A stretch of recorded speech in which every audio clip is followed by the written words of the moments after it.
Dear my tears, இந்த video பார்த்தீங்கன்னா 38th week last day அன்னைக்கு எடுத்த வீடியோ. அதாவது மார்ச் 16th அன்னைக்கு எடுத்த வீடியோ.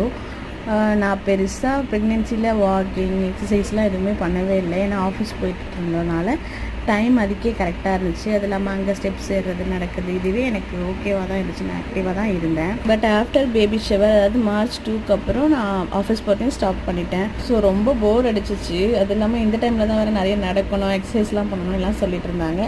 சரி, இப்போ கொஞ்சம் ரிலாக்ஸாகவும் இருக்கும், கொஞ்சம் நடந்த மாதிரி இருக்கும், பீச்சுக்கு போகலான்னு சொல்லிட்டு போனோம். அங்கே போயும் பெருசாக நடக்கல, ஒரு 15-20 மினிட்ஸ் நடந்திருப்பேன். அதுக்கப்புறம் அங்கேயும் போய்ட்டு உட்காந்தாச்சு. பட் அந்த டே ரொம்ப ஜாலியாக ஒரு மாதிரி ரிலாக்ஸிங்காக நல்லா போச்சு. அது இல்லாமல் நான் பேபி ஷவர் முடிஞ்சு அப்பா வீட்டுக்கு வேறு போகல. ஏன்னா ஊர் ரொம்ப டிஸ்டன்ஸ்ன்றதுனால டாக்டர் போக வேணாம்னு சொல்லிட்டாங்க. பட் அப்பா அம்மா இங்கே வந்திருக்காங்க. ஸோ அவங்க கூட கொஞ்சம் டைம் ஸ்பெண்ட் பண்ண மாதிரி இருக்கும். அவங்களும் வந்ததுலேருந்து வீட்டுக்குள்ளேயே இருக்காங்க. ஸோ அவங்களுக்கும் கொஞ்சம் ரிலாக்ஸிங்காக இருக்கும்னு சொல்லிட்டு அவங்களையும் பீச்சுக்கு கூப்பிட்டு போயிட்டு வந்துட்டோம். டாடாஸ்.